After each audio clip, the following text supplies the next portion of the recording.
बंदी छोड़ सतगुरु रामपाल जी परमेश्वर जी की जय हो। परमपिता परमात्मा सारी सृष्टि के रचनहार कुल मालिक असंख्य ब्रह्मांडों के स्वामी जगत गुरु तीनों लोकों में प्रवेश करके सबका धारण पोषण करने वाले राजाधिराज आत्माधार नाथों के नाथ देवों के देव महादेव सर्वेश्वर महेश्वर मृत्युंजय अजरो अमर आदि अनादि सनातनी प्रभु जगत पिता जगदीश्वर श्री श्री 1008 की उपाधि के वास्तविक अधिकारी अकाल मूरत शब्द स्वरूपी राम वासुदेव सर्वगतम ब्रह्म परम पूज्य प्रथम पूज्य परम संत परम पुरुष परम धनी परम दयालु सत्य कबीर हक्का कबीर अल्लाहु कबीर अल्लाहु अकबर बाखबर अल्लाह ताला जगत के तारणहार जगत के मुक्तिदाता जगत के जगन्नाथ हारे के सहारे हिंदुओं के राम मुसलमानों के अल्लाह सिखों के वाहिगुरु ईसाइयों के मसीह दया के सागर दयानिधि करुणा के सागर करुणानिधि स्वयंभू परिभू संकट मोचन कष्टहरण मंगल करण दुख भंजन अविगत कबीर निर्विकार निर्विषम परमात्मा अलय अलेख सतगुरु आदि अनादि सतगुरु असली मर्यादा पुरुषोत्तम असली राम असली कृष्ण असली घनश्याम असली मुरारी राजाओं के राजा महाराजाओं के महाराजा शहंशाहों के शहंशाह सम्राटों के सम्राट भगवानों के भगवान अल्लाहों के अल्लाह प्रभुओं के प्रभु मसीहाओं के मसीह सच्चे वाहिगुरु बाबाओं के बाबा पीरों के पीर सेठों के सेठ जगत सेठ सावड़सा सेठ सर्वगुण संपन्न अनंत कोटि कलाओं के स्वामी अनंत कोटि ब्रह्मांडों के नायक योगियों में महायोगी ध्यानियों में महाध्यानी सिद्धों में परम सिद्ध ज्ञानियों में तत्व ज्ञानी ब्रह्म ज्ञानी महाज्ञानी परम ज्ञानी सर्वश्रेष्ठ ज्ञानी विज्ञानी युवा कबीर समर्थ कबीर असमवात अमित ओजा सच्चे रहनुमा करीम अल्लाह सुबहान अल्लाह दुनिया के अंतिम पैगंबर 8 सितंबर 1951 से गांव धनाना जिला सोनीपत हरियाणा भारतवर्ष की पावन भूमि पे प्रकट रियल कल की भगवान श्री नारायण साकार हरि श्री बाबा साहेब नूर अनंत परमात्मा सच्चे दरवेश सच्चे बाखबर संत शिरोमणि सतगुरु रामपाल जी परमेश्वर जी के चरण कमल में आप और हम सभी भाई बहनों का अनंत कोटि दंडवत प्रणाम। सत्साई भाई और बहनों, बहुत बड़ी दया बहुत बड़ी मेहर पूज्य गुरुदेव भगवान की परमेश्वर रामपाल जी की जिनके शुभ आशीर्वाद से विशेष आशीर्वाद से उन्हीं के सत्संगों का संग्रह पवित्र आध्यात्मिक पुस्तक कबीर बड़ा या कृष्ण इस पर वीडियो बनाने की श्रृंखला जारी है। इसी श्रृंखला में आज हमारा ये 14वें नंबर का वीडियो है और इस पवित्र पुस्तक कबीर बड़ा या कृष्ण इसके प्रत्येक वीडियो से हमें भक्ति मार्ग के विषय में अध्यात्म के विषय में वो सब कुछ जानने और समझने को उपलब्ध हो रहा है जिसकी तलाश हम आत्माओं को युगों युगों से थी सदियों से थी, किंतु तत्व ज्ञान के अभाव में हमारे नादान धर्मगुरु एकमात्र संस्कृत भाषा के विद्वान होने के चलते हमें इन धर्मशास्त्रों का सार निकाल कर नहीं दे पाए कि वास्तव में एक पूर्ण परमात्मा कौन है, किस पूर्ण परमात्मा की भक्ति करनी चाहिए, उसकी पूजा विधि क्या है, जिस कारण से सदियों से शास्त्र विरुद्ध साधना करने के चलते हमारे पूर्वज भी प्रेत योनियों को प्राप्त हुए और वर्तमान में हमारे नादान धर्मगुरु वही शास्त्र विरुद्ध साधना करवाकर हमें भी उन्हीं के पास उन प्रेत योनियों में भेजने की पूरी तैयारी कर रहे थे। भला हुआ पूज्य गुरुदेव सतगुरु रामपाल जी का जिन्होंने सर्वधर्मों के सर्वधर्म शास्त्रों का सार निकालकर सत्संगों के माध्यम से पवित्र पुस्तकों के माध्यम से परमात्मा चाहने वाली आत्माओं के समक्ष सार्वजनिक कर दिया। अब भाई और बहनों, जिन्होंने वास्तव में परमात्मा चाहिए पूर्ण मोक्ष चाहिए उन आत्माओं के लिए तो किसी भी प्रकार का कोई भी संशय कोई भी शंका भक्ति मार्ग की सतगुरु रामपाल जी ने नहीं छोड़ी है। यदि आप ध्यान से YouTube पर उनके सत्संग सुनेंगे, टीवी चैनल पर सुनेंगे या उनके कर कमलों द्वारा लिखित पुस्तकों को पढ़ेंगे तो सर्व धर्मशास्त्रों से सर्व प्रमाण देखकर आप जी दांतों तले उंगली दबाएंगे कि अध्यात्म का जो खजाना हमारे धर्म ग्रंथों में छुपा हुआ था वो आज तक हमें हमारे धर्म गुरु नहीं बता पाए। अब सतगुरु रामपाल जी ने पूरे विश्व के मानव समाज पर रजा की है, दया की है। तो बुद्धिमान व्यक्ति उनकी रजा का भरपूर फायदा भी उठाएगा।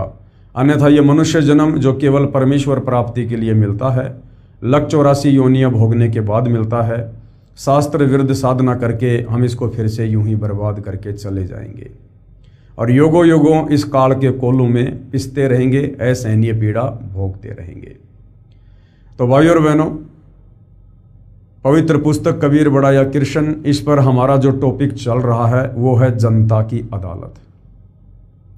और जनता की अदालत के ऊपर ये जितने भी वीडियो बन रहे हैं, वीडियो नंबर 5 से जनता की अदालत में मामला चला था। किस बात को लेकर कि हु इज सुप्रीम गॉड, सर्वशक्तिमान एक परमात्मा कौन है, कबीर बड़ा या कृष्ण। 5 नंबर वीडियो से शुरू हुआ था और आज हमारा ये 14वें नंबर का वीडियो है और आगे भी इस विषय पर वीडियो बनेंगे। यदि आपने कंप्लीट वीडियो देख लिए तो आप जी ये कह नहीं सकते कि मुझे किसी ने अध्यात्म के विषय में बताया नहीं या किसी ने समझाया नहीं, जब आप धर्मराज के दरबार में खाली हाथ खड़े होंगे। तो आज जनता की अदालत में हमारा जो विषय है वो वही है कि कबीर बड़ा या कृष्ण। और एक तरफ जनता की अदालत में श्री कृष्ण उर्फ विष्णु जी के वकील बनकर सर्व हिंदू धर्म गुरु खड़े हैं, तो दूसरी तरफ कबीर जी के वकील के रूप में सतगुरु रामपाल जी खड़े हैं। और जनता जो जो सवाल अध्यात्म के विषय में करती जा रही है, सतगुरु रामपाल जी उनकी प्रत्येक शंका का समाधान, उनके प्रत्येक सवाल का जवाब शास्त्र प्रमाणित तरीके से पेश कर रहे हैं। अभी तक जनता की बहुत सारी शंकाओं का समाधान हो चुका है। आगे जनता की अदालत में जनता ने कुछ और प्रश्न सतगुरु रामपाल जी के समक्ष अध्यात्म को जानने के विषय में प्रस्तुत किए हैं और किस प्रकार से सतगुरु रामपाल जी उनका शास्त्र प्रमाणित जवाब दे रहे हैं। तो पवित्र पुस्तक कबीर बड़ा या कृष्ण, जनता का अगला सवाल है, क्या क्षर पुरुष यानी जो नाशवान है, जो जन्म और मरण में है, जिसको ब्रह्म भी कहते हैं, जिसको काल कहते हैं, जिसने गीता का ज्ञान श्री कृष्ण जी में प्रेतवत प्रवेश करके दिया था, ब्रह्मा विष्णु महेश का पिता, दुर्गा का पति, ये क्षर पुरुष ब्रह्म। तो जनता कह रही है, क्या क्षर पुरुष अर्थात ब्रह्म की पूजा भक्ति करनी चाहिए या नहीं? उत्तर दे रहे हैं कबीर जी के वकील सतगुरु रामपाल जी, यदि पूर्ण मोक्ष चाहते हो तो गीता अध्याय 15 श्लोक 4 में बताया है कि तत्व ज्ञान प्राप्ति के पश्चात परमेश्वर के उस परम पद की खोज करनी चाहिए जहां जाने के पश्चात साधक लौटकर फिर कभी संसार में जन्म नहीं लेता। यदि पूर्ण मोक्ष चाहते हो, यदि पूर्ण मोक्ष चाहते हो, पूर्ण मोक्ष क्या होता है? जहां जाने के बाद जन्म और मरण का चक्र सदा सदा के लिए समाप्त हो जाए, जहां जाने के बाद ये जीव आत्मा फिर कभी लौटकर इस काल के गंदे 21 ब्रह्मांड में आकर गधा कुत्ता सुअर ना बने, नरक ना भोगे, तपतशिला का कष्ट ना भोगे, जहां जाने के बाद इस आत्मा को किसी भी वस्तु का कोई अभाव ना हो, जहां जाने के बाद हमें 5 तत्व का नहीं बल्कि एक तत्व का नूरी शरीर प्राप्त हो, जिस शरीर में ना कोई रोग है, ना कोई शोक है, ना बुढ़ापा है, ना बीमारी है, ना कोई टेंशन है, उसको कहते हैं पूर्ण मोक्ष। यानी परम पद प्राप्त करने के बाद, सतलोक प्राप्त करने के बाद हम ये कह सकते हैं कि अब हम पूर्णतया मुक्त हैं। तो यदि पूर्ण मोक्ष चाहते हो तो गीता अध्याय 15 श्लोक 4 में बताया गया है क्या कि तत्व ज्ञान प्राप्ति के पश्चात। अब ये तत्व ज्ञान की प्राप्ति कैसे होगी? ये गीता अध्याय 4 श्लोक नंबर 34 में गीता ज्ञानदाता ब्रह्म ने बताया कि किसी तत्वदर्शी संत की खोज कर। वो तत्वदर्शी संत तुझे कंप्लीट वे ऑफ वर्शिप बताएगा, पूर्ण परमात्मा की भक्ति विधि बताएगा। गीता अध्याय 17 श्लोक 23 में जो 3 मंत्र हैं ओम तत्सत, उनका तुझे कंप्लीट भेद बताएगा और वही अधिकारी गुरु होगा दीक्षा देने का। उस तत्वदर्शी संत की खोज कर, फिर उसके बताए अनुसार भक्ति कर और आजीवन मर्यादा में रहेगा तो तेरा पूर्ण मोक्ष होगा। तो भाइयों और बहनों, ज्ञान होना कोई बड़ी बात नहीं है। ज्ञान होने के बाद यदि हमारा समाधान नहीं हुआ, यदि हमें वो मूल वस्तु प्राप्त नहीं हुई तो फिर हमारा ज्ञान लेना भी व्यर्थ हो जाता है। तो आज ज्ञान भी है और आज समाधान भी है। समाधान यानी आज वो तत्वदर्शी संत धरती पर साक्षात प्रकट है सतगुरु रामपाल जी के नाम से। जो इस काल ब्रह्म ने अर्जुन को सलाह दी थी कि किसी तत्वदर्शी संत की खोज कर, अर्जुन तो नहीं कर पाया, उसका दुर्भाग्य। लेकिन आज इस पृथ्वी पर प्रत्येक मानव शरीरधारी स्त्री या पुरुष का परम सौभाग्य कि आज वह तत्वदर्शी संत जो गीता अध्याय 4 श्लोक 34 में वर्णित है, आज वो धरती पर सतगुरु रामपाल जी के नाम से प्रकट है। आज यदि हम जरा सा बुद्धि विवेक का इस्तेमाल करें, उनके सत्संगों को ध्यान से सुने और उनसे उपदेश लेकर मर्यादा में रहकर भक्ति करें तो निश्चित ही हम परम गति को प्राप्त हो सकते हैं।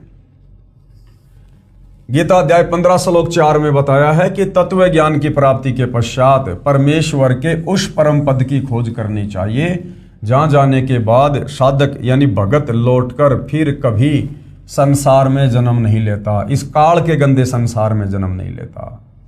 तो क्षर पुरुष यानी जो ब्रह्म है, जो काल है, जो संसार रूपी वृक्ष की डार है, इसकी पूजा भक्ति नहीं करनी चाहिए, क्योंकि इस ब्रह्म की भक्ति से, ओम नाम की भक्ति से, इसके ब्रह्मलोक में जाने से हम पूर्णतया मुक्त नहीं हो पाएंगे। इसके ब्रह्मलोक में जाने के पश्चात भी हम जन्म और मरण में ही रहेंगे। और गीता अध्याय 7 श्लोक नंबर 18 में यह काल ब्रह्म गीता ज्ञानदाता खुद अपनी भक्ति को, अपनी परम गति को ये अनुतमाम कह रहा है, घटिया कह रहा है, अश्रेष्ठ कह रहा है, क्योंकि ब्रह्मलोक पर्यंत सर्वलोक पुनरावर्ती में है। इस ब्रह्म की प्राप्ति के बाद भी अपना पुण्य भोग कर हम वापस जन्म और मरण में आते हैं, लक 84 योनि में जाते हैं। तो ब्रह्म की भक्ति से, गीता ज्ञानदाता की भक्ति से, काल की भक्ति से जीव पूर्णतया मुक्त नहीं होता है। आगे जनता की अदालत में जनता ने सवाल किया है, प्रश्न नंबर 19। पूर्व में यानी पहले जितने भी ऋषि महर्षि हुए हैं वे सब ब्रह्म की पूजा करते और करवाते थे। ओम नाम को सबसे बड़ा तथा उत्तम मंत्र जाप करने का बताते थे। क्या वे अज्ञानी थे? यदि ब्रह्म की भक्ति उत्तम नहीं है तो गीता में कोई इसका प्रमाण बताओ। तो प्रमाण बताने के लिए ही जनता की अदालत में कबीर जी की तरफ से उनके वकील स्वयं कबीर जी सतगुरु रामपाल जी के रूप में उपस्थित हैं। तो जनता क्या सवाल कर रही है कि भाई आज से पहले सतयुग में, त्रेता युग में, द्वापर में, हजारों साल पहले बड़े बड़े साधु संत महात्मा ऋषि जिनके नाम की आज तक महिमा गाई जाती है, जो घर बार छोड़कर जंगलों में चले जाते थे, तप करते थे, ओम नाम की साधना करते थे, अपने शरीर का भी ध्यान नहीं रखते थे, क्या वो पागल थे? वो मूर्ख थे जो इस प्रकार की साधना किया करते थे? और लोगों से भी वो वही साधना करवाया करते थे। और आप कह रहे हो कि ब्रह्म साधना से मुक्ति नहीं है, परम गति नहीं है। तो हमारे शास्त्रों में इसका कोई प्रमाण हो, गीता में कोई प्रमाण हो कि वास्तव में ब्रह्म साधना घटिया है और ब्रह्म साधना से मुक्ति नहीं है, तो हम माने। तो कबीर जी के वकील सतगुरु रामपाल जी जनता की अदालत में क्या बता रहे हैं? उत्तर पूर्व में बताया गया है कि यथार्थ अध्यात्म ज्ञान स्वयं परमेश्वर यानी परम अक्षर ब्रह्म कबीर देव धरती पर सशरीर प्रकट होकर ठीक ठीक बताता है। यानी वो कबीर परमात्मा खुद ही सतलोक से चलकर धरती पर आप और हमारी तरह एक मनुष्य शरीर धारण करके, परंतु उनका शरीर आप और हमारी तरह 5 तत्व से बना नहीं होता, हाड़ मांस का नहीं होता है, दिखाई ऐसा ही देता है, परंतु उनका नूरी शरीर होता है, उनका शब्द स्वरूपी शरीर होता है। तो वो कबीर परमात्मा जिन्होंने सारी सृष्टि को रचा, सर्व ब्रह्मांडों को बनाया, अक्षर पुरुष को 7 संग ब्रह्मांड दिए, ज्योति निरंजन काल को, इस ब्रह्म को 21 ब्रह्मांड दिए, ऊपर के 4 अजरो अमर अविनाशी लोकों की रचना की, वो कबीर परमात्मा जिनके अलावा इस संपूर्ण सृष्टि का किसी को ज्ञान नहीं है, उस परमेश्वर के लोक में वापस जाने की किसी के पास भक्ति विधि नहीं है, इसलिए वो कबीर परमेश्वर, वो परम अक्षर ब्रह्म स्वयं ही इस काल के लोक में एक आम संत की भांति लीला करते हुए और यहाँ प्रकट होकर हमें अपना तत्व ज्ञान देते हैं। यानी वो परमात्मा खुद ही प्रकट होकर अपने द्वारा रची गई सृष्टि का ज्ञान हमें ठीक ठीक बताते हैं, अन्य कोई भी बताने में सक्षम नहीं है। और जब वो परमेश्वर इस पृथ्वी पर प्रकट होते हैं तो वो एक तत्वदर्शी संत की भूमिका करते हैं, जगत गुरु की भूमिका करते हैं, अर्थात तत्वदर्शी संत की भूमिका खुद कबीर परमेश्वर जी ही करते हैं। वैसे तो भाई और बहनों दुनिया भर के जगत गुरु मिलेंगे आपको, दुनिया भर के तत्वदर्शी संत भी मिल जाएंगे आपको, सभी अपने आप को सतगुरु भी कहेंगे, पूर्ण संत भी कहेंगे, और ये भी कहेंगे कि मेरे पास में जो मार्ग है वो किसी के पास में नहीं है, और उनके फॉलोवर भी यही कहेंगे कि हमारे गुरुदेव के पास में जो भक्ति का ज्ञान है, जो मार्ग है वो किसी के पास नहीं है। लेकिन आप जियों को बता दिया गया है गीता अध्याय 16 श्लोक नंबर 23 और 24 की, अर्जुन किसी की मनमुखी बातों के ऊपर विश्वास ना करना, शास्त्र विधि को त्याग कर जो मनमाना आचरण करते हैं, मनमाने मंत्रों का जाप करते हैं, मनमानी भक्ति विधि करते और करवाते हैं, उनको ना कोई परम गति प्राप्त होती है, ना कोई सिद्धि प्राप्त होती है, ना उनके कोई कार्य सिद्ध होते हैं, अंत में लक 84 योनियों में धक्के खाते हैं। तो वास्तव में यदि आज इस पृथ्वी पर कोई जगत गुरु है, कोई तत्वदर्शी संत है, तो सतगुरु रामपाल जी हैं, जिन्होंने ना केवल हिंदू धर्म ग्रंथों का सार निकाल कर दिया, अपितु विश्व के सर्व धर्मों का निचोड़ निकाल कर दे दिया, जो ज्ञान उन धर्मों के, उन भाषाओं के ज्ञाता मुल्ला मौलवी पोप पादरी पाठी और ये पंडित ब्राह्मण विद्वान आचार्य शंकराचार्य भी निकाल कर नहीं दे पाए। तो जगत गुरु वर्तमान में पूरी पृथ्वी पर एक समय में एक ही होता है, और वे आज सतगुरु रामपाल जी हैं। पहले बताया गया है कि यथार्थ आध्यात्मिक ज्ञान स्वयं परमेश्वर यानी परम अक्षर ब्रह्म धरती पर सशरीर प्रकट होकर, क्योंकि परम अक्षर ब्रह्म कबीर परमात्मा किसी माँ के गर्भ से जन्म लेकर यहाँ पर लीला नहीं करते हैं। वो परमेश्वर, उनका शरीर शुक्रम अकायम ऐसनावीरम कबीर मनीषी, किसी भी प्रकार के शुक्राणु से उनका शरीर नहीं बनता है। वो स्वयंभू है, स्वयं प्रकट होने वाला है, वो परिभू है, सबसे पहले प्रकट होने वाला परमात्मा है। ना सतगुरु जननी जने जाके माना बाप, पिंड ब्रह्मण से रहित है ना वा तीनों ताप। तो वो कबीर परमात्मा जब यहाँ सतगुरु की भूमिका करता है, तत्वदर्शी संत की भूमिका करता है, तो वो किसी माँ के गर्भ से जन्म लेकर अपना ज्ञान प्रचार नहीं करता है।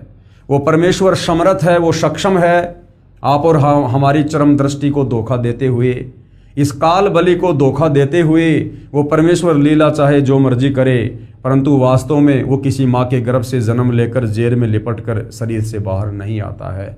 वो स्वयंभू है, वो परिभू है। यथार्थ आध्यात्मिक ज्ञान स्वयं परमेश्वर यानी परम अक्षर ब्रह्म धरती पर सशरीर प्रकट होकर ठीक ठीक बताता है। देखिए इसका प्रमाण वेद मंत्रों में, इसी पुस्तक के पेज नंबर 314 पर आगे हम देखेंगे। परमेश्वर द्वारा बताए ज्ञान को सूक्ष्म वेद तत्व ज्ञान कहा गया है। तत्व ज्ञान में परमात्मा ने बताया है कि क्या बताया, गुरु बिन काहू न पाया ज्ञाना, और जो थोथा बुस छड़े मुड किसाना, और गुरु बिन वेद पढ़े जो प्राणी, समझ न सार रहे अज्ञानी।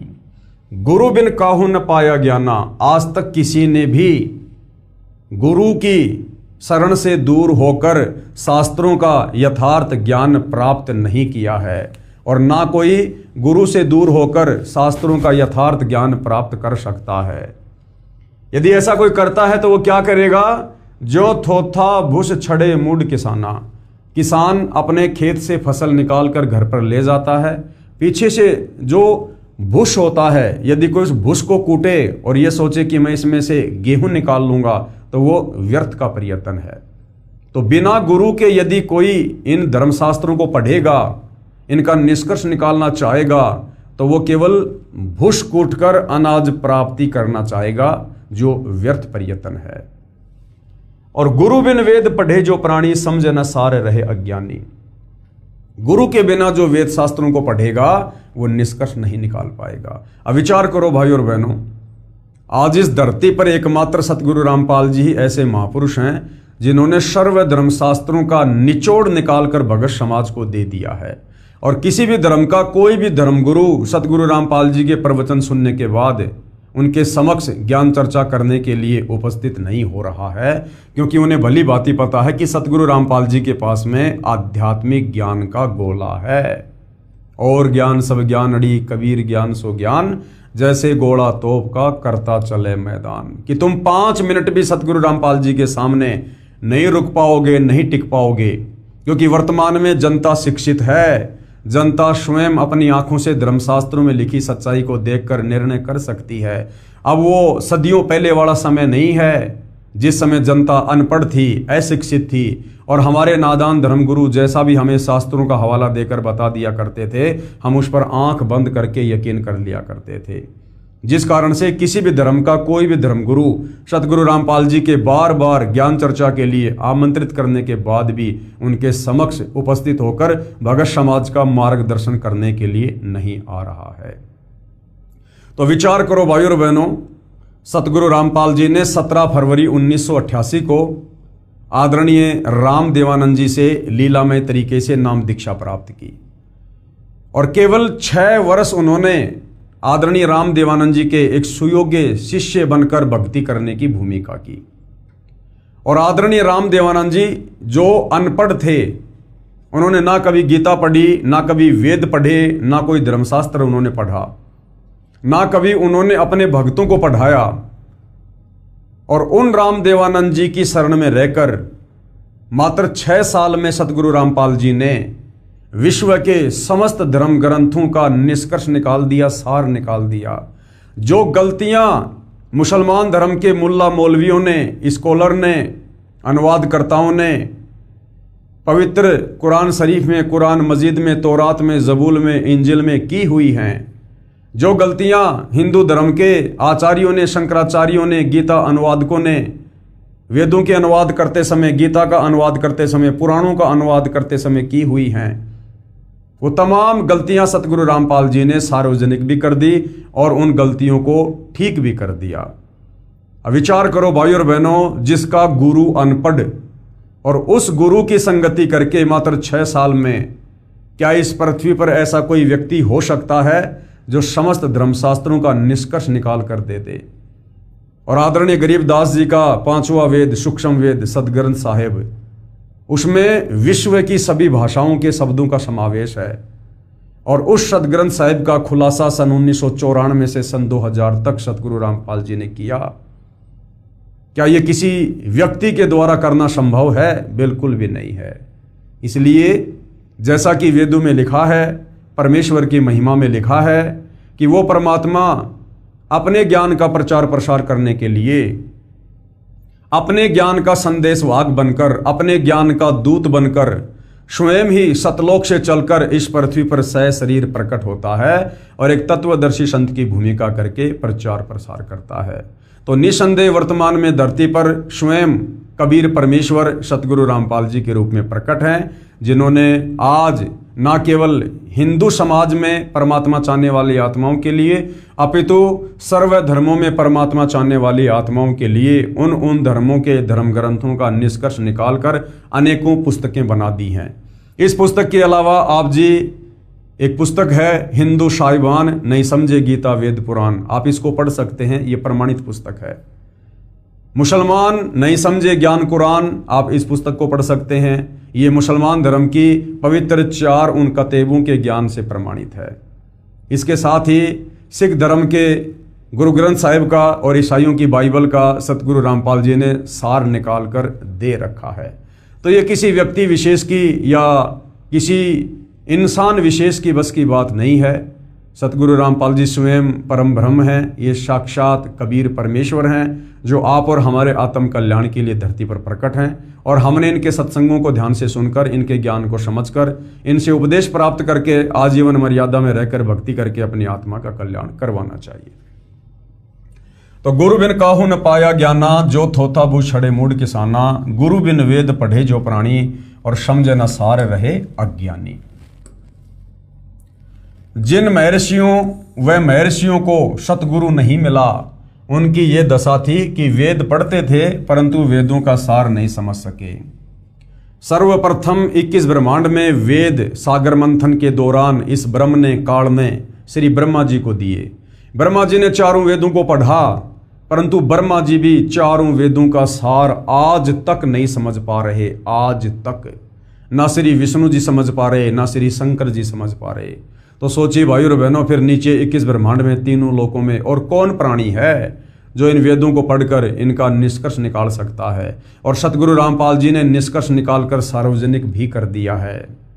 तो सतगुरु रामपाल जी कोई सामान्य व्यक्ति या संत नहीं, ये साक्षात परम ब्रह्म परमेश्वर हैं। जिन महर्षियों व ऋषियों को सतगुरु नहीं मिला, उनकी ये दशा थी कि वेद पढ़ते थे परंतु वेदों का सार नहीं समझ सके। उदाहरण के लिए श्री देवी पुराण सचित्र मोटा टाइप, गीता प्रेस गोरखपुर से प्रकाशित, इसके 6ठे स्कंद के 4थे अध्याय में पेज नंबर 425 में लिखा है, क्या लिखा हुआ है कि सतयुग के ब्राह्मण यानी विद्वान लोग, महर्षि लोग जो आध्यात्मिक क्षेत्र में जनता का मार्गदर्शन करते हैं, उनको ब्राह्मण कहते हैं। ब्राह्मण सोई जो ब्रह्म पहचाने और पंडित सोई जो पिंड की जाने। ये जो जातिगत हिसाब से ब्राह्मण और पंडित हैं, यहाँ पर इन लोगों की बात नहीं हो रही है। ये वर्तमान के ब्राह्मण पंडित कोई अपना नौकरी करता है, कोई अपना व्यापार करता है, कोई बिजनेस करता है, ये लोग आध्यात्मिक रूप से किसी का मार्गदर्शन नहीं करते हैं। इसलिए शास्त्रों में जहां जहां भी पंडित और ये ब्राह्मण शब्द है, ये उन लोगों के लिए है जो आध्यात्मिक क्षेत्र में गुरु बनकर लोगों का मार्गदर्शन करते हैं। तो कहा गया है कि सतयुग के ब्राह्मण यानी महर्षि वेद के पूर्ण विद्वान होते थे और श्री देवी दुर्गा की पूजा करते थे, देवी का मंदिर गांव गांव बनवाते थे। जबकि चारों वेदों में पवित्र गीता जी में श्री देवी दुर्गा की पूजा करने का कोई विधान नहीं है, ना देवी का मंदिर बनाकर पूजा करने का कोई विधान है।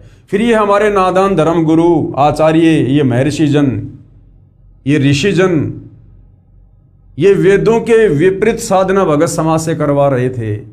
ये इनका अपना मनमाना आचरण था, जबकि इनको परम विद्वान की संज्ञा दी जा रही है वेद व्यास जी के द्वारा। जबकि ये देवी दुर्गा की पूजा करते थे और करवाते थे, अर्थात शास्त्र विधि को त्याग के मनमाना आचरण ये हमारे महर्षि जन, ये विद्वान लोग, ये ब्राह्मण लोग, ये सतयुग से करते आ रहे हैं, सतयुग से।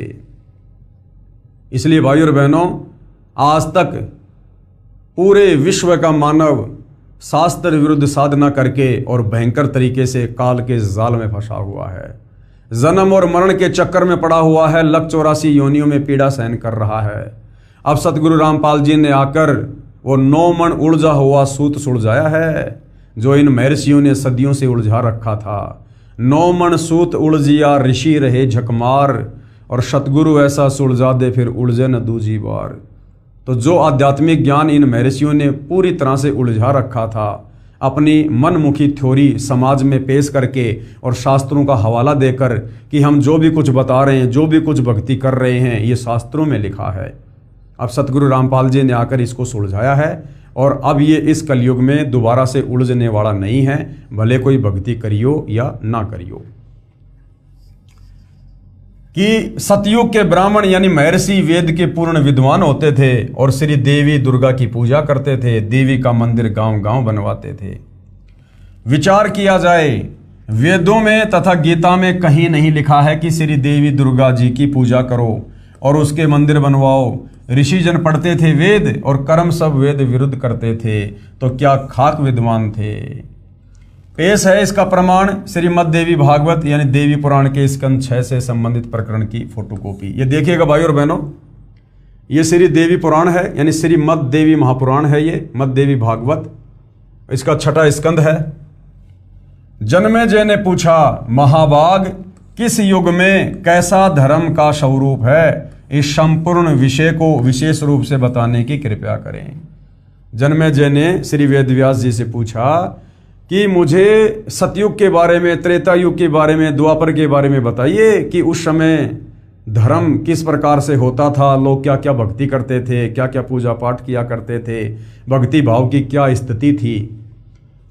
तो वेदव्यास जी क्या बोले, राजन ये निश्चय है कि सतयुग में ब्राह्मण वेद के पूर्ण विद्वान थे।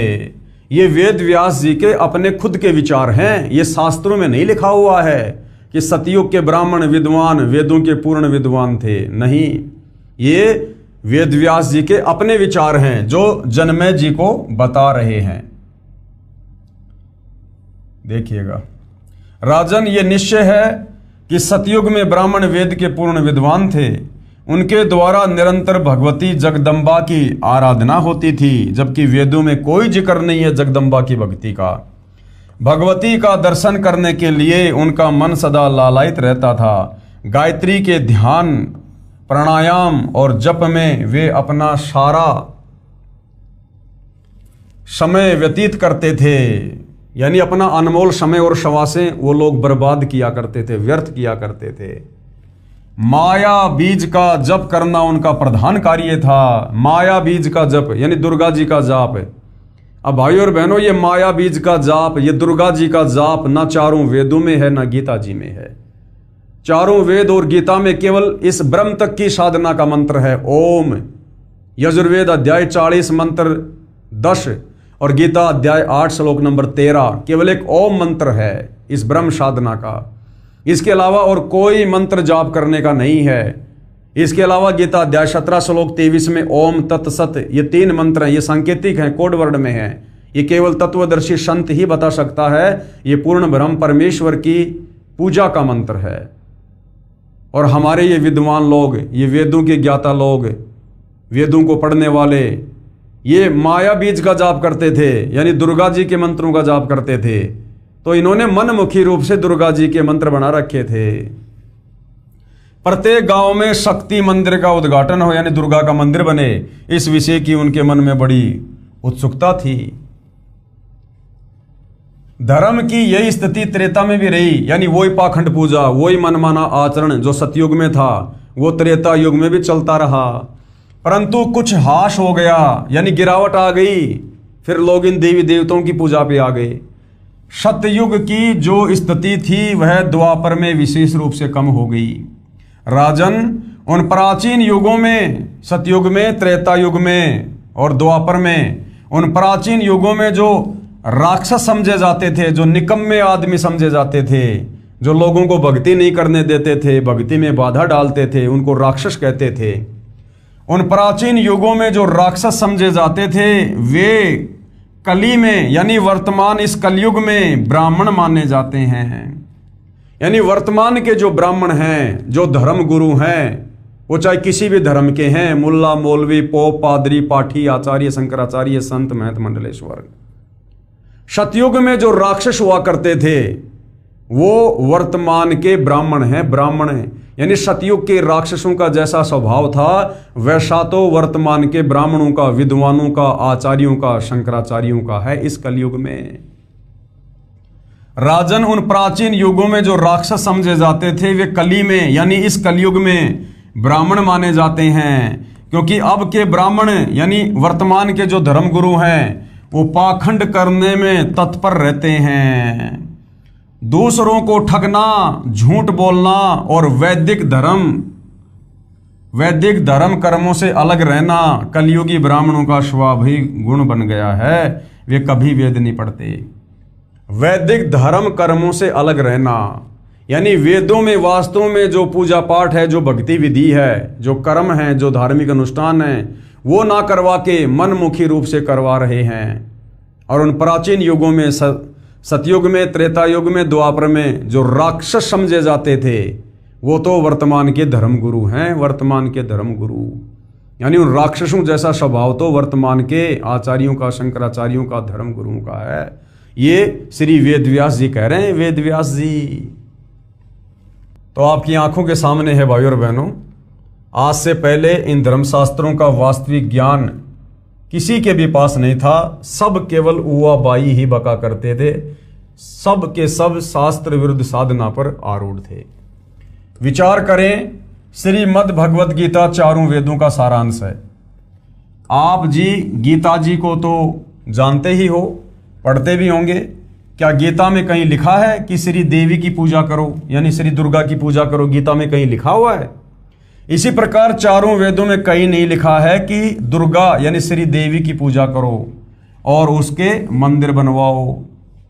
तो क्या समझा वेदों को उन महर्षियों ने?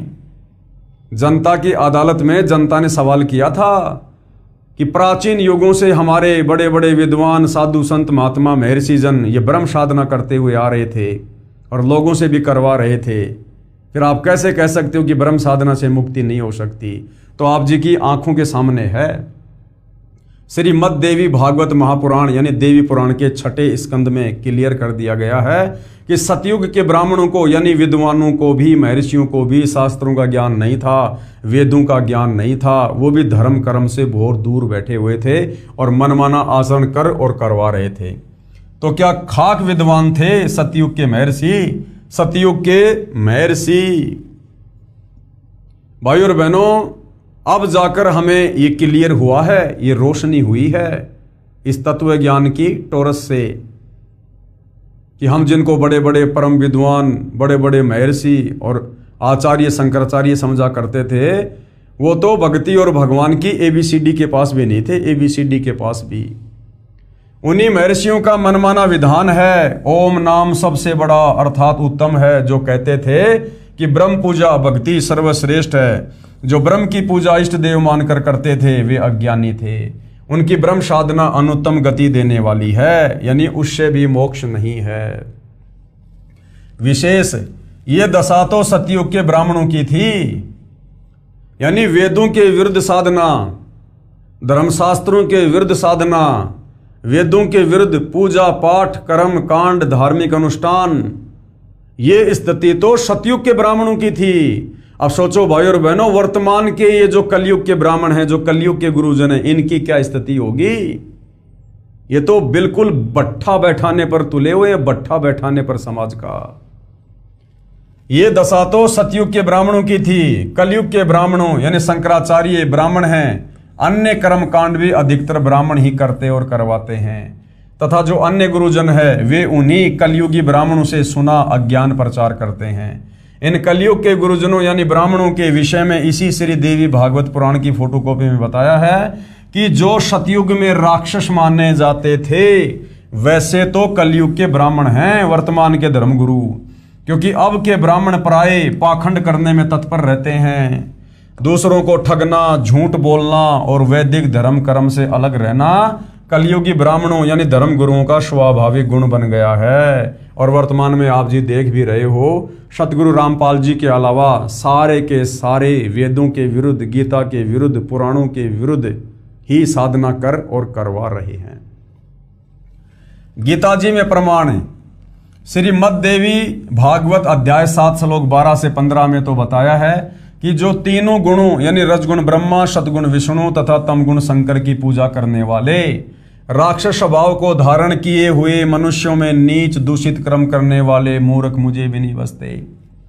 और एकमात्र सतगुरु रामपाल जी को छोड़कर वर्तमान में विशेषकर हिंदू समाज में जितने भी आचार्य शंकराचार्य और धर्मगुरु कथावाचक हैं, ये श्री ब्रह्मा विष्णु महेश की ही पूजा करते हैं और करवाते हैं। बल्कि उससे भी नीचे राधे राधे श्याम मिला दे, उससे भी नीचे भैरव भूत की पूजा करवा रहे हैं। इसीलिए गीता ज्ञानदाता ने, काल ब्रह्म ने गीता अध्याय 7 श्लोक नंबर 12 से 15 में ब्रह्मा विष्णु महेश और उससे नीचे इन देवी देवताओं की पूजा करने और करवाने वालों को 4 गालियां दी हैं। राक्षस स्वभाव को धारण किए हुए मनुष्यों में नीच दूषित कर्म करने वाले मूर्ख। और वही बात श्री देवी भागवत महापुराण में 6 स्कंद में कही गई है कि राजन, सतयुग में जो राक्षस समझे जाते थे वो तो कलयुग के ब्राह्मण हैं, ब्राह्मण हैं। तो भाई और बहनों, वर्तमान में शास्त्र अनुकूल भक्ति साधना सतगुरु रामपाल जी के अलावा इस पृथ्वी पर आपको कहीं भी देखने को नहीं मिलेगी। यही गीता ज्ञानदाता ने कहा है।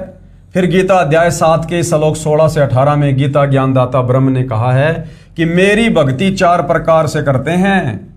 सबसे पहले कौन करते हैं? अर्थार्थी, आरत, जिज्ञासु तथा ज्ञानी, यानी 4 प्रकार के लोग मुझ ब्रह्म की भक्ति करते हैं। फिर कहा है कि मुझे ज्ञानी अच्छा लगता है और ज्ञानी को मैं अच्छा लगता हूं। गीता अध्याय 7 श्लोक 18 इस श्लोक में गीता ज्ञानदाता ने कहा है कि ये ज्ञानी आत्मा है तो उदार यानी अच्छी, परंतु ये मेरी अनुत्तम गति अर्थात घटिया गति में आश्रित है। गीता अध्याय 7 श्लोक 18 गीता ज्ञानदाता काल ब्रह्म ज्योति निरंजन खुद अपनी भक्ति को ओम नाम की साधना को भी अनुतमाम कह रहा है, अश्रेष्ठ कह रहा है। क्यों? क्योंकि ब्रह्म लोक जाने के बाद भी साधक पूर्णतया मुक्त नहीं हो पाता है, वापस जन्म और मरण में आता है। इसलिए खुद ये गीता ज्ञानदाता अपनी भक्ति को अनुत्तम कह रहा है। इस श्लोक गीता अध्याय 7 श्लोक 18 में गीता ज्ञानदाता ब्रह्म यानी काल स्वयं स्वीकार कर रहा है कि मेरी भक्ति से होने वाली गति अनुत्तम यानी अश्रेष्ठ है, घटिया है। उसके बाद गीता ज्ञानदाता ने अध्याय 7 श्लोक 19 में कहा है, बहुनाम जन्मानाम अंतते ज्ञानवान मान परपदते और वासुदेव सर्वम इति स महात्मा सुदुर्लभ है। क्या कहा है? अनुवाद, गीता ज्ञानदाता ब्रह्म ने कहा है कि मेरी भक्ति बहुत बहुत जन्मों के अंत में कोई ज्ञानी आत्मा करता है, अन्यथा अन्य देवी देवताओं व भूत पितरों की भक्ति में जीवन नाश करते रहते हैं। गीता ज्ञानदाता ने अपनी भक्ति से होने वाले लाभ अर्थात गति को भी गीता अध्याय 7 श्लोक 18 में अनुत्तम यानी घटिया बता दिया है। इसलिए गीता अध्याय 7 श्लोक 19 में कहा है कि ये बताने वाला महात्मा बड़ी मुश्किल से मिलता है कि वासुदेव ही सब कुछ है। वासुदेव यानी परम अक्षर ब्रह्म कबीर भगवान।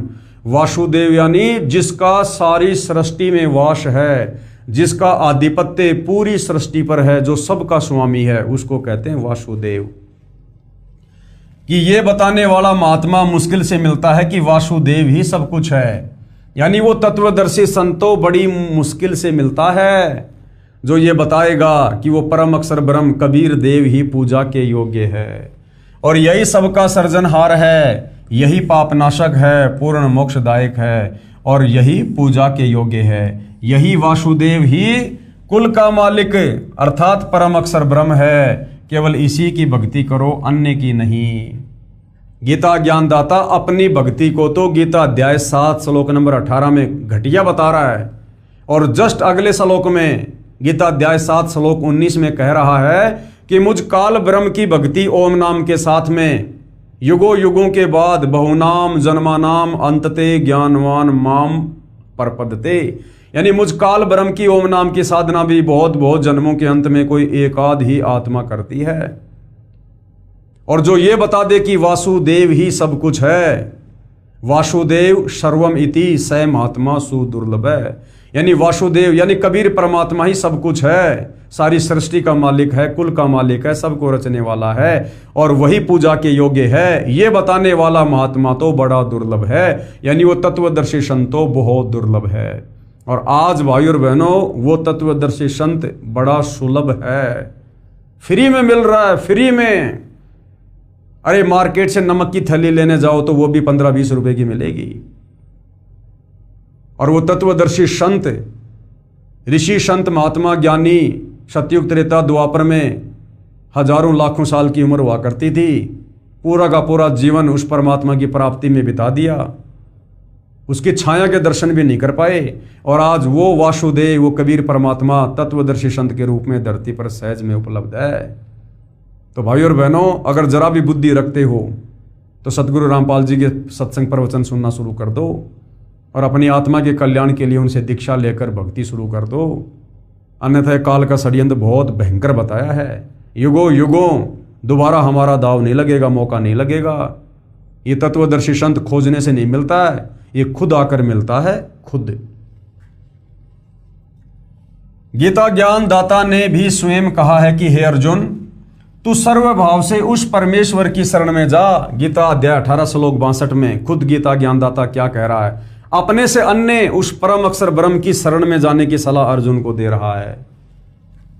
हे अर्जुन, तू सर्वभाव से यानी और सारी पूजा छोड़कर उस परमेश्वर की शरण में जा। उस परमेश्वर की कृपा से ही तू परम शांति को तथा सनातन परम धाम यानी सतलोक को प्राप्त होगा, यानी तेरा पूर्ण मोक्ष होगा। यह गीता अध्याय 18 श्लोक 62 तथा 66 में प्रमाण है।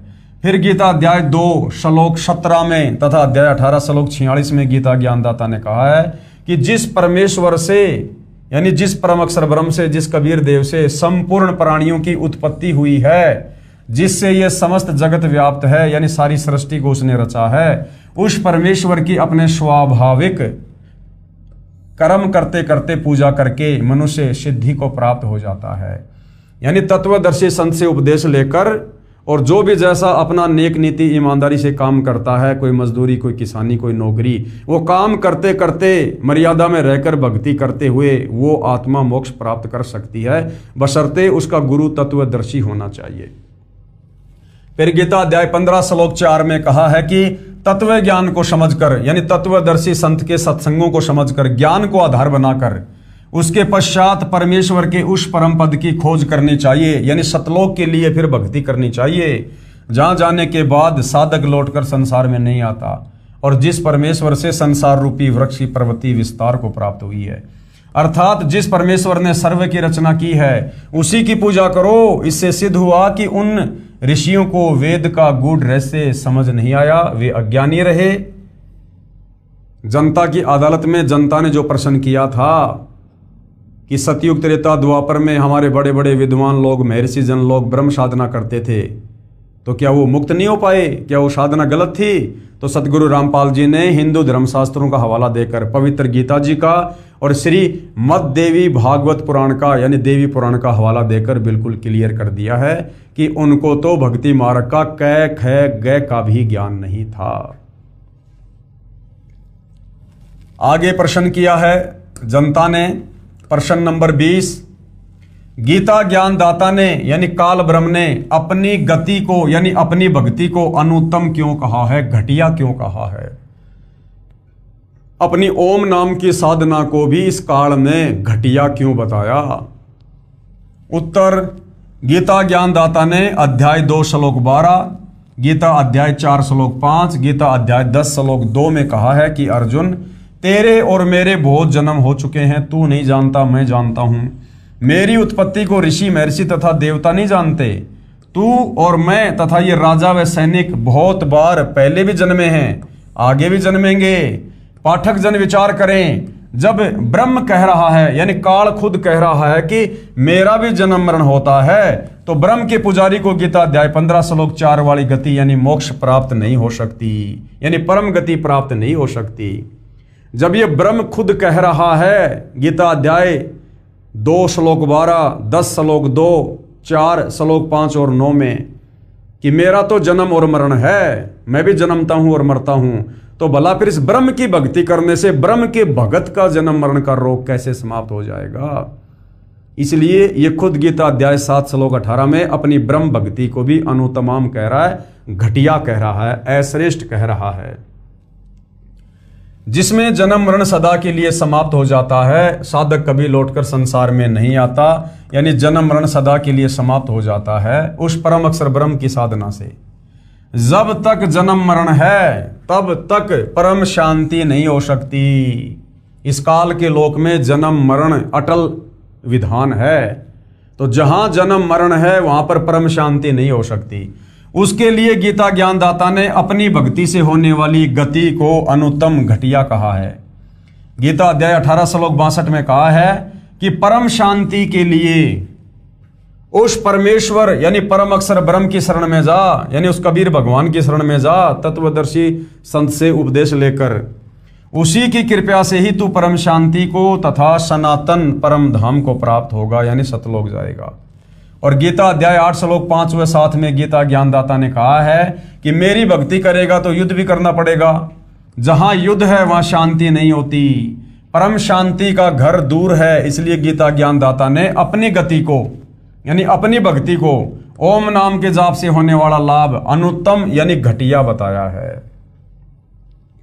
जनता की अदालत में अध्यात्म में रुचि लेती हुई जनता ने फिर और सवाल किया है। प्रश्न नंबर 21, आपने प्रश्न नंबर 13 के उत्तर में कहा है कि पूर्ण मोक्ष की प्राप्ति के लिए ब्रह्मा, विष्णु, शिव, गणेश तथा देवी और क्षर ब्रह्म व अक्षर ब्रह्म की साधना करनी पड़ती है। दूसरी ओर कह रहे हो कि ब्रह्मा, विष्णु, शिव अन्य देवता हैं, क्षर ब्रह्म भी पूजा भक्ति योग्य नहीं है, केवल परम अक्षर ब्रह्म की ही पूजा भक्ति करनी चाहिए। तो क्या उत्तर दिया है सतगुरु रामपाल जी ने? उत्तर, पहले तो ये स्पष्ट करता हूं कि पूजा तथा साधना में क्या अंतर है। पूजा और साधना में क्या अंतर है? जो ये कहा गया है ना कि पूर्ण मोक्ष प्राप्ति के लिए आपने ब्रह्मा, विष्णु, महेश की भी साधना करनी पड़ेगी, ब्रह्म की साधना भी करनी पड़ेगी, दुर्गा की साधना भी करनी पड़ेगी, और अक्षर पुरुष की साधना भी करनी पड़ेगी। तो गुरुदेव भगवान कह रहे हैं कि मैंने पूजा के लिए नहीं कहा, मैंने साधना के लिए कहा है। साधना और पूजा में रात और दिन का अंतर है। पूजा तो हमने परम अक्षर ब्रह्म कबीर देव की करनी है अपना इष्ट मानकर, परंतु जब तक हम यहाँ इस काल के लोक में फंसे हुए हैं, हमारे ऊपर इन सभी का ऋण चढ़ा हुआ है। इनका ऋण उतारने के लिए इनके मंत्रों का जाप करना पड़ेगा, और उन मंत्रों के जाप करने को साधना कहते हैं। साधना मजदूरी, ना कि पूजा।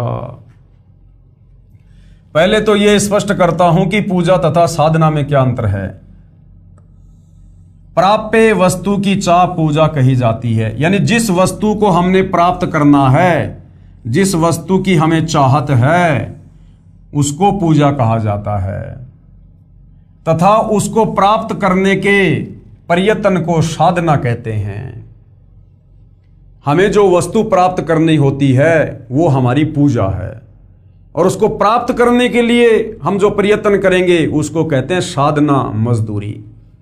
जैसे किसी प्यासे व्यक्ति ने जल पीना है, अब वो जल उसका इष्ट है, उसे जल की चाहत है, जल उसकी पूजा है, जल उसका पूज्य है, लेकिन जमीन से जल बाहर निकालने के लिए जो मेहनत करनी पड़ेगी, जो प्रयत्न करना पड़ेगा, उसको साधना कहते हैं।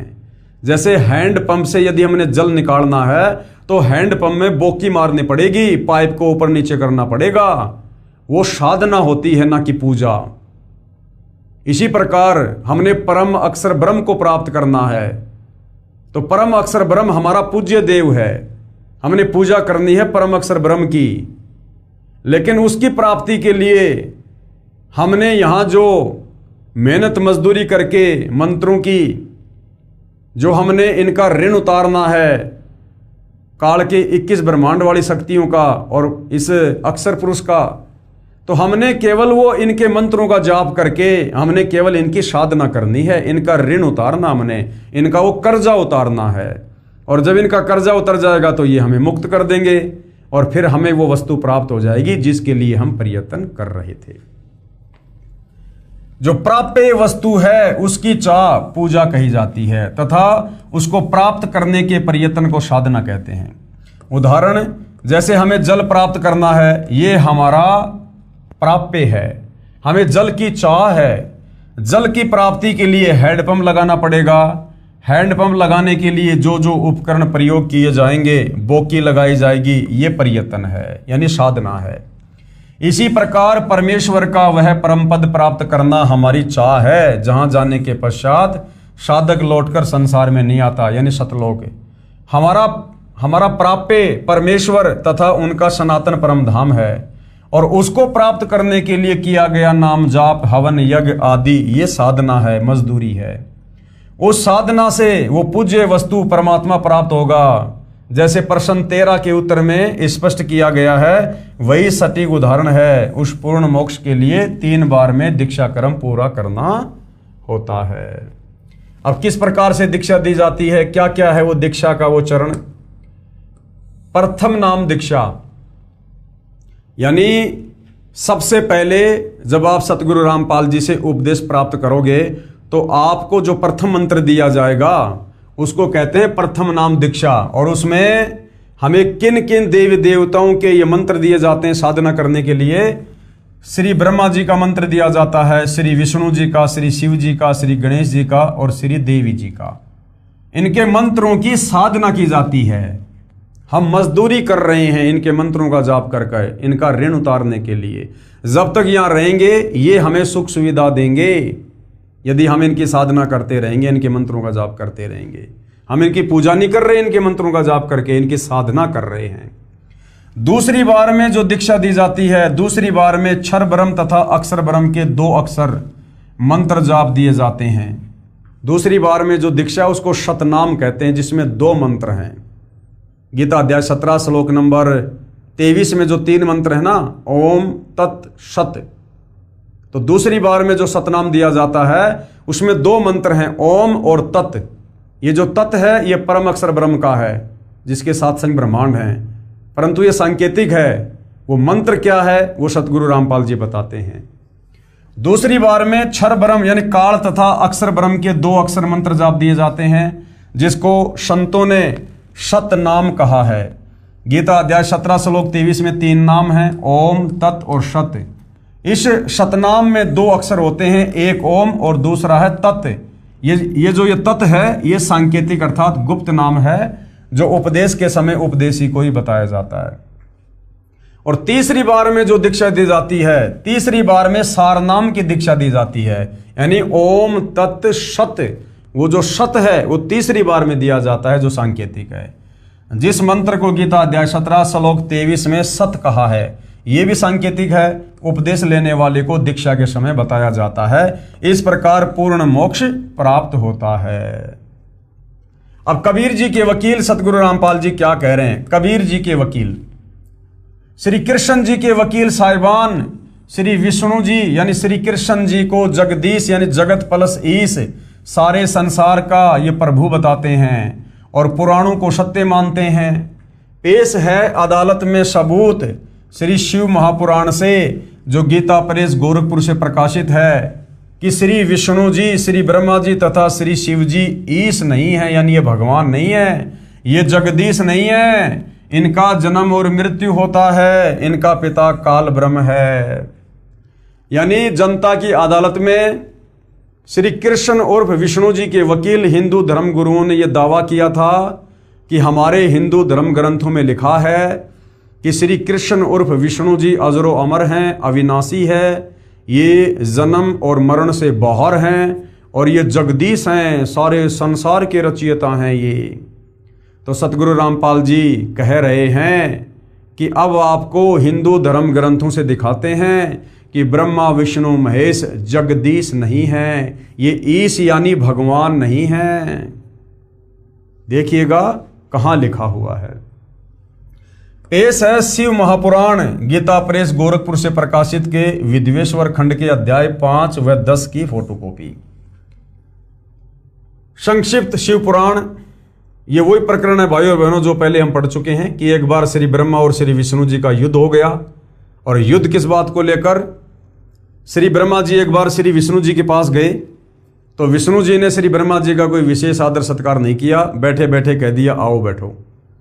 ब्रह्मा जी इस बात से बुरा मान गए और ब्रह्मा जी ने कहा कि हे बेटा, मैं तेरा स्वामी हूं, मैं तेरा बाप हूं, मैं सारे संसार का सृजनहार हूं, और मेरे को देखकर तूने मुंह टेढ़ा क्यों कर लिया? तूने मेरा आदर सत्कार क्यों नहीं किया? तो उधर से विष्णु जी बोले कि नहीं नहीं नहीं बेटा, मैं तेरा बाप हूं, मैं तेरा स्वामी हूं, तू अपने आप को कैसे चोरों की तरह संसार का मालिक कह रहा है? तू मेरे नाभि कमल से उत्पन्न हुआ है। अब इस बात को लेकर कि मैं भगवान, श्री ब्रह्मा और श्री विष्णु में आपस में भयंकर युद्ध छिड़ गया, मरने मारने को तैयार हो गए। उधर से इनके पिता काल ब्रह्म ज्योति निरंजन ने देखा कि अगर ये मेरे पुत्र आपस में इसी प्रकार से लड़ लड़ के मरेंगे तो सृष्टि रचना के कार्य को कौन संभालेगा? मेरे लिए जीवों की उत्पत्ति कौन करेगा? मेरे भोजन का क्या होगा? जो 1 लाख मानव शरीरधारी आत्माओं के सूक्ष्म शरीर से निकली वासना खाने का मुझे श्राप लगा हुआ है। तो इनका युद्ध रुकवाने के लिए इनका पिता काल ब्रह्म, वो गीता ज्ञानदाता अक्षर पुरुष, इन दोनों के बीच में एक तेजोमय स्तंभ खड़ा कर देता है। अब ये दोनों लड़ाई तो भूल जाते हैं और उस स्तंभ के और छोर का पता लगाने के लिए एक तो ऊपर चला जाता है, एक नीचे चला जाता है, और कहीं कोई और छोर नहीं मिलता है तो वापस आ जाते हैं। देखिएगा उसके बाद वो काल ब्रह्म वहां पर वो प्रकट होता है और फिर वो काल ब्रह्म खुद कहता है कि तुम दोनों ने अपने आप को जो ईश मान लिया, जो भगवान मान लिया, ये बड़ा अद्भुत है। तुम ईश नहीं हो, तुम्हारी तो मैंने ड्यूटी लगा रखी है, ब्रह्मा जी को रजोगुण देकर, विष्णु जी को सतोगुण देकर। तो देखिएगा श्री शिव महापुराण से विद्वेश्वर संहिता, ये देखिएगा। ब्रह्मा और विष्णु ने पूछा, हे प्रभु, सृष्टि आदि 5 इन कृत्यों के लक्षण क्या हैं? ये हम दोनों को बताइए। भगवान शिव बोले। अब भगवान शिव कौन? वहां पर ये काल ब्रह्म आ गया शंकर जी का रूप बनाकर। मेरे कर्तव्यों को समझना अत्यंत गहन है, तथापि मैं कृपा पूर्वक तुम्हें उनके विषय में बता रहा हूँ। ब्रह्मा और अच्युत, सृष्टि, पालन, संहार, तिरोभाव और अनुग्रह, ये 5 ही मेरे जगत संबंधी कार्य हैं जो नित्य सिद्ध हैं। संसार की रचना का जो आरंभ है उसी को सर्ग या सृष्टि कहते हैं। पुत्रो, शिव रूप में वो काल ब्रह्म क्या कह रहा है वहां प्रकट होकर ब्रह्मा और विष्णु को कि पुत्रो, यानी ये ब्रह्मा विष्णु महेश इस काल के पुत्र हैं। पुत्रो, तुम दोनों ने तपस्या करके प्रसन्न हुए मुझ परमेश्वर से सृष्टि और स्थिति नामक 2 ये कृत्य प्राप्त किए हैं। यानी ब्रह्मा जी को रजोगुण मिला है और विष्णु जी को शतोगुण। रजोगुण से ब्रह्मा जी जीवों की संतान उत्पत्ति करवाता है और विष्णु जी आपस में मोह ममता में बांध के रखता है। तो ये शिव रूप में काल कह रहा है कि ये दोनों के दोनों जो कार्य हैं ना, ये मैंने तुम्हारे को दिए हैं, ये दोनों तुम्हें बहुत प्रिय हैं। इसी प्रकार मेरी विभूति स्वरूप रुद्र यानी शंकर और महेश्वर में 2 अन्य उत्तम जो कृत्य, संहार और तिरोभाव मुझसे प्राप्त किए हैं। और शंकर जी में जो तमोगुण है वो भी काल कह रहा है कि मैंने दिया है, परंतु अनुग्रह नामक जो कृत्य है दूसरा कोई नहीं पा सकता। रुद्र और महेश्वर अपने कर्म को भूले नहीं, इसलिए मैंने उनके लिए अपनी समानता प्रदान की। वे रूप, वेश, कृत्य, वाहन, आसन और आयुध आदि में समान ही हैं। मैंने पूर्व काल में अपने स्वरूप भूत मंत्र का उपदेश किया है जो ओंकार के रूप में प्रसिद्ध है। कह रहा कि मेरा ओम मंत्र है, ये काल ब्रह्म है। गीता अध्याय 8 श्लोक 13 में कह रहा है कि ओम इति एक अक्षर ब्रह्म व्यवर्ण माम अनुस्मरण। तो यहाँ पर ये क्या कह रहा है, जो ओंकार यानी ओम नाम, ओम रूप में प्रसिद्ध है, वह महामंगलकारी मंत्र है। सबसे पहले मेरे मुख से ओंकार ओम प्रकट हुआ जो मेरे स्वरूप का बोध कराने वाला है। यानी ओम कहो चाहे काल कहो एक ही बात है। ओंकार वाचक है और मैं वाची हूँ। यानी ओंकार तो है मंत्र और मैं हूँ उस मंत्र की प्राप्ति वाला वो भगवान। ये मंत्र मेरा स्वरूप ही है। प्रतिदिन ओंकार का निरंतर सुमरण करने से मेरा ही सदा सुमरण होगा। यानी ओम नाम का जाप करने से काल ब्रह्म का सुमरण होगा। मेरे उत्तरवर्ती मुख से अकार का, पश्चिम मुख से उकार का, दक्षिण मुख से मकार का, पूर्ववर्ती मुख से बिंदु का तथा मध्यवर्ती मुख से नाद का प्रकट हुआ। इस प्रकार 5 अवयवों से युक्त ओंकार का विस्तार हुआ है। इन सभी अवयवों से एकीभूत होकर वह प्रणव ओम नामक एक अक्षर हो गया। यानी ओम नाम इस काल का है। पेश है और प्रमाण शिव महापुराण श्री वेंकटेश्वर प्रेस मुंबई से प्रकाशित, जिसमें संस्कृत यानी मूल पाठ भी लिखा है, साथ में हिंदी अनुवाद भी किया है कि विद्वेश्वर संहिता खंड के अध्याय 5 और 10 की फोटोकॉपी। ये हमने पहले भी पढ़ा था, अब फिर से हम इसको पढ़ेंगे, देखिएगा। हे योगेंद्र, मैं उस लिंगा विभर्विका लक्षण सुनना चाहता हूँ। नंदिकेश्वर बोले, हे वत्स सुनो, मैं तुम्हारी प्रीति से कहता हूँ। पूर्व काल में जो पहला जो कल्प था जो लोकों में विख्यात है, उस समय महात्मा ब्रह्मा और विष्णु का परस्पर युद्ध हुआ। यानी वही प्रकरण है कि एक समय ब्रह्मा और विष्णु जी का युद्ध हो गया और वो दोनों आपस में लड़ने झगड़ने लग गए। बीच में ये काल ब्रह्म एक तेजों में स्तंभ खड़ा कर देता है जिसका कहीं कोई और छोर नहीं मिला। दोनों ने लड़ाई झगड़ा करना बंद कर दिया और उसी समय इस काल ब्रह्म ने उस तेजों में स्तंभ को अपने लिंग रूप में यानी अपने उस प्राइवेट पार्ट में अपने गुप्तांग के रूप में चेंज कर दिया और खुद वहां पर ये श्री शंकर जी का रूप बनाकर आ गया। और उसके बाद कहा कि जो इस लिंग की पूजा करेगा ऐसा हो जाएगा वैसा हो जाएगा, तुम्हारे सारे कार्य पूरे हो जाएंगे। और तुम दोनों ने अपने आप को जो ईश मान लिया, क्योंकि दोनों ब्रह्मा विष्णु इसी बात को लेकर लड़ रहे थे, झगड़ रहे थे कि मैं तेरा बाप, मैं तेरा बाप, मैं जगत का पिता, मैं जगत का पिता। तो ये शिव रूप में काल कह रहा है कि तुमने अपने आप को जो ईश मान लिया, जो भगवान मान लिया, ये बड़ा अद्भुत हुआ। तुम दोनों ईश नहीं हो, उसी बात का यहाँ पर ये प्रमाण है। उस समय महात्मा ब्रह्मा और विष्णु का परस्पर युद्ध हुआ। अब इनको महात्मा कहा जा रहा है। अब भाई और बहनों, महात्माओं के लक्षण होते हैं क्या? लड़ाई झगड़ा करना, उनके मान दूर करने को, यानी उनको जो अहंकार हो गया था कि मैं भगवान, मैं भगवान, उनके उस अहंकार को दूर करने के लिए उनके बीच में उन निष्कल परमात्मा ने स्तंभ रूप अपना स्वरूप दिखाया।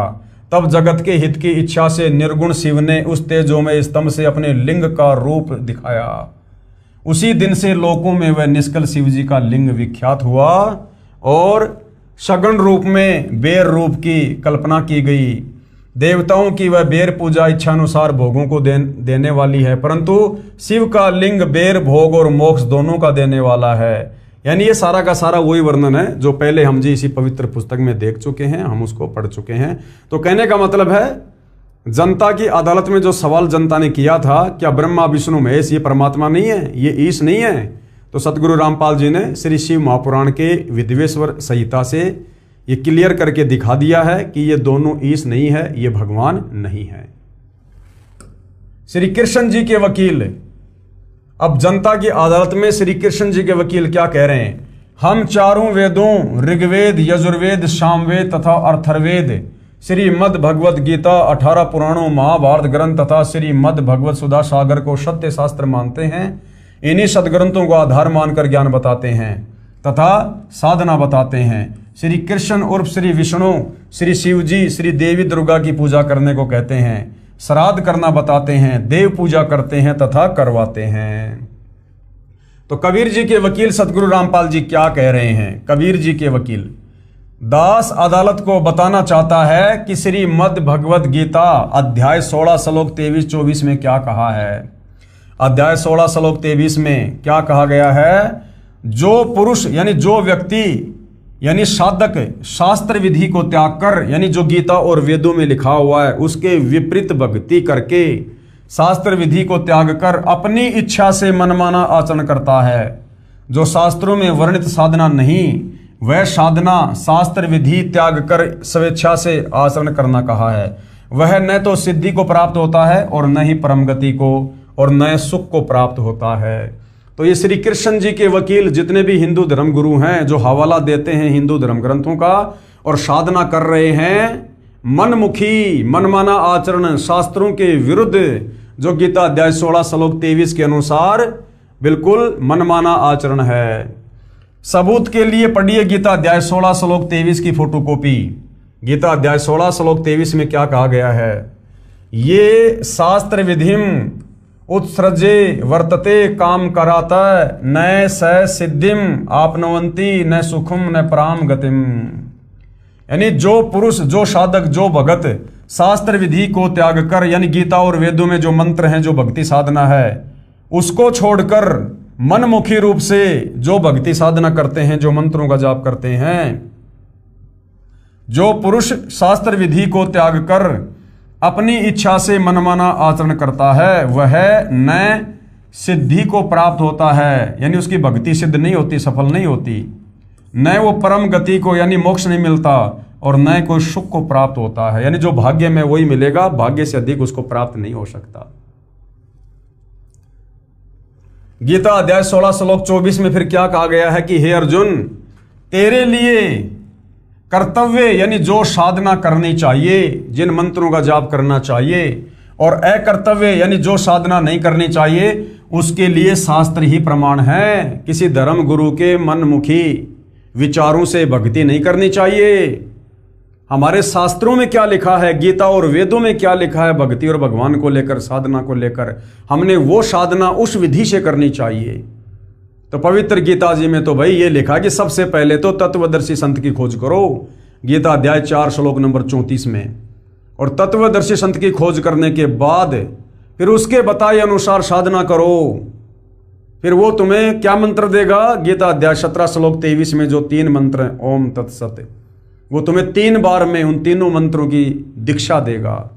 तुम्हें धार्मिक अनुष्ठान बताएगा, तुम्हें यह बताएगा कि तुम्हारा इष्ट कौन है, पूज्य देव कौन है, तुम्हें भक्ति की मर्यादा बताएगा, नियम बताएगा।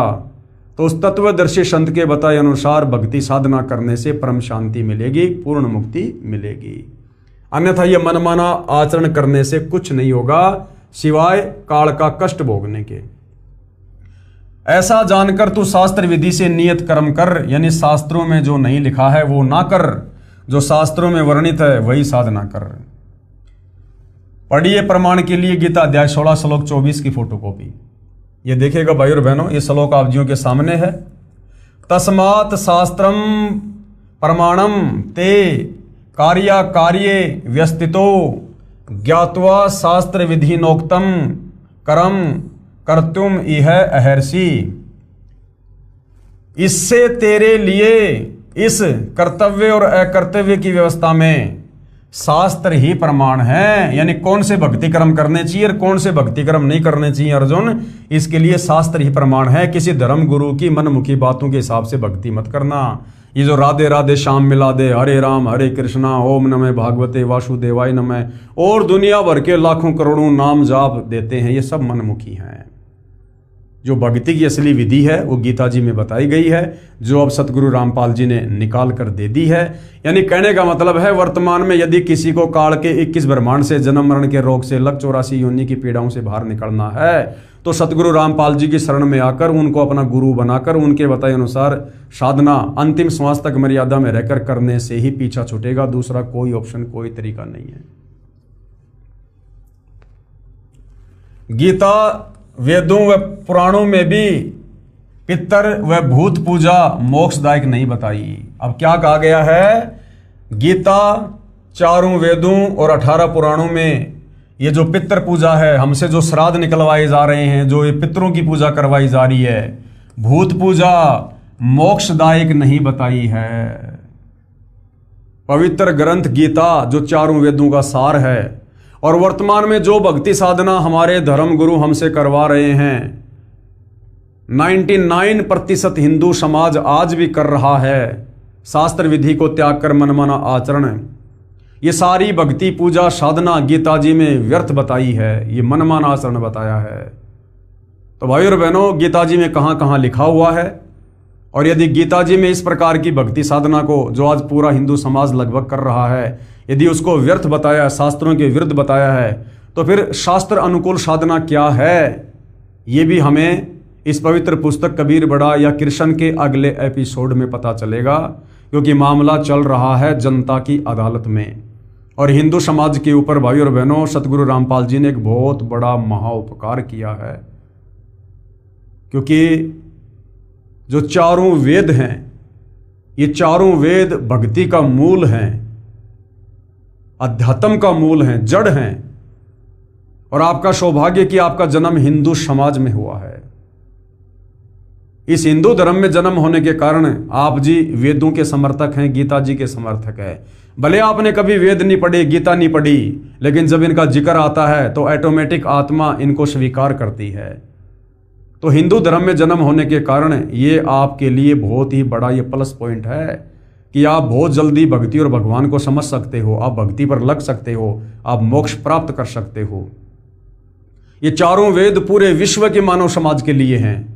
ये वर्तमान में जो मुसलमान हैं, सिख हैं, ईसाई हैं, यहूदी हैं, जितने भी धर्म हैं, इन सब ने वेदों के अनुसार ही भक्ति साधना करनी चाहिए। और यदि मोक्ष प्राप्त करना है तो करनी होगी, क्योंकि ये वेद सतयुग में ब्रह्मा जी ने अपने वंशजों को दिए थे, मनु आदि को, और सतयुग, त्रेता और द्वापर युग तक कोई धर्म नहीं था। हम सब सनातनी थे, वैदिक साधना करते थे। अब आप और हम सभी इंसानों को आपस में बांट दिया गया इस काल के द्वारा, क्षर पुरुष के द्वारा, क्योंकि ये भक्ति युग है। इस समय परमात्मा ने धरती पर प्रकट होकर अपना ज्ञान प्रचार करना था, आत्माओं का मोक्ष करना था। ये ब्रह्म, ये काल इस बात से भली भांति परिचित है, क्योंकि परमात्मा और काल का एग्रीमेंट हुआ था। इसलिए इसने हम इंसानों को आपस में डिवाइड कर दिया, धर्मों में अलग अलग पुस्तकें बनवा दी, अलग अलग हमारी विचारधारा बना दी, हमारा खान पान अलग अलग कर दिया, हमारे शास्त्रों को डिफरेंट कर दिया, हमारी भक्ति पूजा साधना अलग अलग कर दी, हमें आपस में उलझा दिया अपने षड्यंत्र के तहत, ताकि जब वो तत्वदर्शी सन धरती पर आए, अपना ज्ञान दे, तो उसकी बात कोई भी ना माने। सब अपने अपनी साधना को, अपने अपने धर्म को, अपने अपने शास्त्रों को सर्वश्रेष्ठ मानकर उस पर आरूढ़ रहें।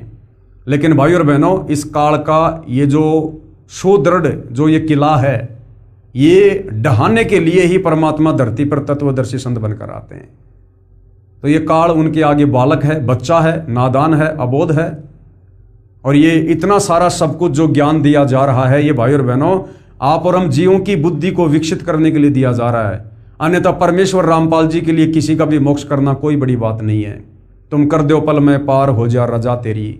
वो परमात्मा 1 सेकंड में चाहे तो सर्व पृथ्वी के प्राणियों को सतलोक लेकर जा सकता है, परंतु उस परमेश्वर के कुछ नियम हैं, कुछ उसूल हैं, कुछ विधान है, जो इस काल के 21 ब्रह्मांड बनाकर परमेश्वर ने वो नियम बनाए हैं, तो परमेश्वर अपने द्वारा बनाए नियम नहीं तोड़ता है। इसलिए आप और हमें ज्ञान समझाकर लेकर जाना चाहता है।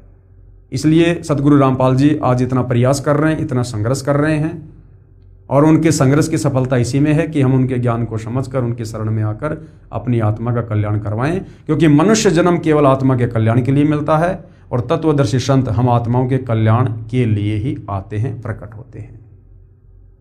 तो भाइयों और बहनों, जनता की अदालत में जो मामला चल रहा है, कबीर बड़ा या कृष्ण, इस मुद्दे पर हम अगले वीडियो में और विस्तार से जानकारी प्राप्त करेंगे, और इसी प्रकार से हम अपने धर्मशास्त्रों में लिखी सच्चाई से परिचित हो जाएंगे। हमारी आत्मा अंत में स्वीकार कर लेगी कि वर्तमान में हमें जो साधना हमारे नादान धर्मगुरुओं के द्वारा करवाई जा रही है, ये बिल्कुल व्यर्थ है, यूजलेस है, निरर्थक है, इसके कोई मायने नहीं है। और जो साधना सतगुरु रामपाल जी हमें बता रहे हैं, यही वो उत्तम साधना है जिससे हमारी आत्मा का कल्याण होगा।